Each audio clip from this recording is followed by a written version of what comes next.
Chapter 17. Falling. A sudden boom woke Septimus from an uncomfortable doze. He jumped up. Marcellus groaned. What was what? Something landed on the roof. You were dreaming, apprentice, said Marcellus. No, I'm sure I heard boom, boom, boom. Suddenly the chamber reverberated to a hail of objects slamming onto its roof, ending with a huge whump of something heavy and soft, which sent shudders through to their feet. Marcellus and Septimus felt the chamber tilt, and then the brief but sickening sensation of free fall. What Marcellus and Septimus did not know was the moving chamber had become lodged just above the top of the exit door, where, over the centuries, a fat halostite had formed so that it obstructed its path. The falling objects had provided enough force for the chamber to snap the halostite and continue on its way, fast. Luckily, it was only a 10-foot drop. There was a bone-jarring crump. Marcellus and Septimus picked themselves up from the floor. They looked at each other in the darkness, but saw nothing but the total absence of light that had oppressed them for almost 15 hours. It's not tilting any more, said Septimus. That must be a good sign. Let us hope so, muttered Marcellus. I'm going to try again and see if the door will open, said Septimus. It won't, Marcellus said flatly. There's no orange arrow. That means no power. We may as well try, said Septimus, unless there's anything else exciting you had in mind. There is no need to get tetchy, apprentice. I am not tetchy. No, of course not. Well, you take one side and I'll take the other. They had already done this countless times before the chamber fell for the second time, desperately pressing their palms over the cold, smooth surface of the chamber with absolutely no response. But now they began again. Septimus took one side of the chamber, and Marcellus the other. Suddenly the darkness took on a faint orange hue. Marcellus gasped. The arrow! It flickered! Quick, apprentice! The door's on your side. We may have a chance. Press it now! Now! The problem was that without being able to see the telltale worn patch, the dim orange glow did not give out much light. Septimus could not know whether his hand was in the right place or not. Marcellus joined him, and frantically they pushed their palms onto the glass-like surface in increasingly wildly improbable places, desperately seeking the spot that might, just might, if they were lucky, open the door. And all the time the orange arrow flickered, reminding Septimus of the distress lights on the wizard tower. It's going! It's fading! Marcellus sounded desperate as his hand slapped frantically against the wall. Septimus knew they were never going to find the right spot by panicking.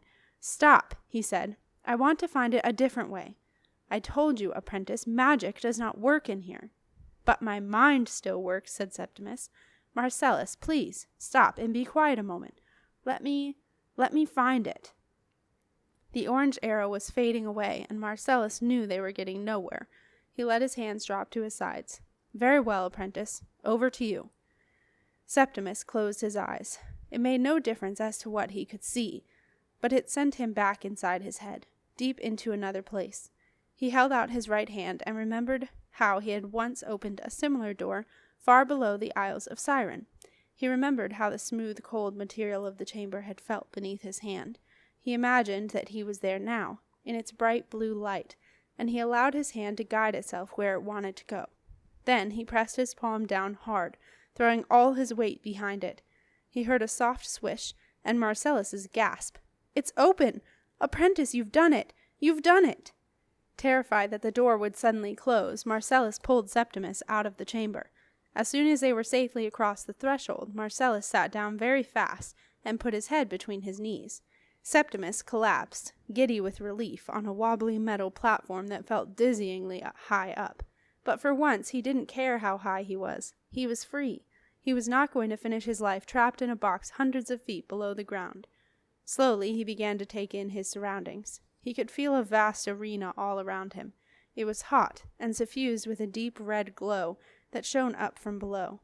His overwhelming impression was of a heavy sense of stillness, where a quiet and purposeful process was slowly unfolding. Septimus walked carefully along what felt like a very rickety platform to a line of fire globes placed below a guardrail, and gingerly looked over. His head swam. Far, far below, a huge red circle stared up at him, as bright and intense as a sun. Across the top of the red ran tiny, vibrant flames of blue, licking and jumping up into the air. Septimus felt overawed. So this was the real fire. He looked away and saw a perfect green after-image in front of his eyes. It was then Septimus realized that he was standing on a perforated metal platform as flimsy as a sieve. The bones on his legs felt as if they had turned to water, and he retreated back to Marcellus. "Wow," he said. "That is so beautiful." "It is," agreed Marcellus. "And magical. So alive and delicate." Septimus was lost for words. Marcellus smiled. "You understand," he said. "I thought you would, even though most wizards don't understand the magic of fire."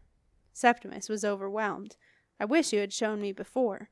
Marcellus was silent for a while. "I should have done. So I cannot tempt you to change your mind and become my apprentice. Forever?"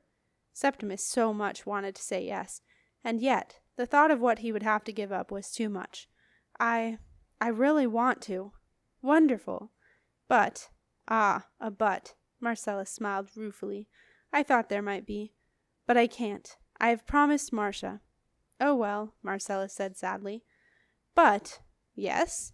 "Will you let me come back here sometimes?" Septimus asked. "Of course, apprentice. I want no more secrets. Not after next month, anyway. Both you and Marcia will be here when I denature the two-faced ring." Marcellus began to get to his feet. Then he swayed and sat back down. He looked very pale. "Are you all right?" Septimus asked, sitting down beside him. "I will be in a minute. I just need a little fresh air." "Not much of that down here." "No, but more than in that coffin." Septimus shuddered. That had been his thought too. "I wonder what fell on it." "Bricks. Sounded like bricks," said Marcellus. "But why? Something must have made them fall." "Probably Marcia looking for you." "It's late." Marcellus looked at his timepiece. 1 hour past midnight. Septimus looked at Marcellus aghast. "Yes, of course she would look for me. I was due back for the wizard warming supper." "Don't look so concerned, apprentice. It's good that she came. Surely? Without her we'd still be stuck." Septimus now matched Marcellus's pallor. "Oh, Marcellus, supposing what you said is really true, literally true." "Huh?" "That without Marcia we would still be stuck." Septimus put his head in his hands, trying to get the sound of the last thing that fell onto the chamber's roof out of his head. Heavy, yet soft. Marcellus's thoughts were on a different track. "Of course, I would prefer that Marcia did not know about the moving chamber, apprentice. But given the circumstances, Marcellus, the last thing that fell onto the roof. It wasn't a brick, was it?" "I can't remember." "Well, it wasn't a brick. It was heavy, but kind of soft." "Soft?" "Yes, soft. And up there at the top, Marcia couldn't see the drop, could she? She wouldn't be expecting it, would she? It would just be dark. She'd probably think it was a tunnel. In fact, she'd probably think that was where we had gone. Got lost, maybe. So she'd step in, and there would be nothing there. She'd grab hold of the bricks. They'd fall away in her hand, and then... Marcellus suddenly got it. "Oh, great alchemy, no!" Septimus felt sick. He had hoped Marcellus would have an explanation. "So you think so too?" "I can't think of anything else," said Marcellus, clutching his head with a groan. They sat in silence. "We have to get back to the alchemy quay," said Septimus after a while. "We have to see what's happened." "If something has happened, then we won't see anything," said Marcellus. "It's a long climb, apprentice. I suggest we get going. Follow me." He went to get up, but Septimus stopped him. "Marcellus, I'm going to do a transport to the alchemy quay. I have to know what's happened. Now." "A transport? Yes, of course. I will follow you by more normal methods." Marcellus watched Septimus begin his transport. He saw his apprentice close his eyes, and watched a strange shimmering purplish light begin to run across him. Marcellus shivered. This was serious magic. The thought of moving a human being from one place to another, blood and bone through brick and stone, made Marcellus feel very odd. He was in the presence of something he did not understand. It was right, he thought, that Septimus returned to Marcia as her apprentice. There was more magic to him than he had ever realized. At the thought of Marcia, Marcellus remembered the soft yet heavy thud of something falling, and a stab of dread shot through him. If Marcia was there to return to.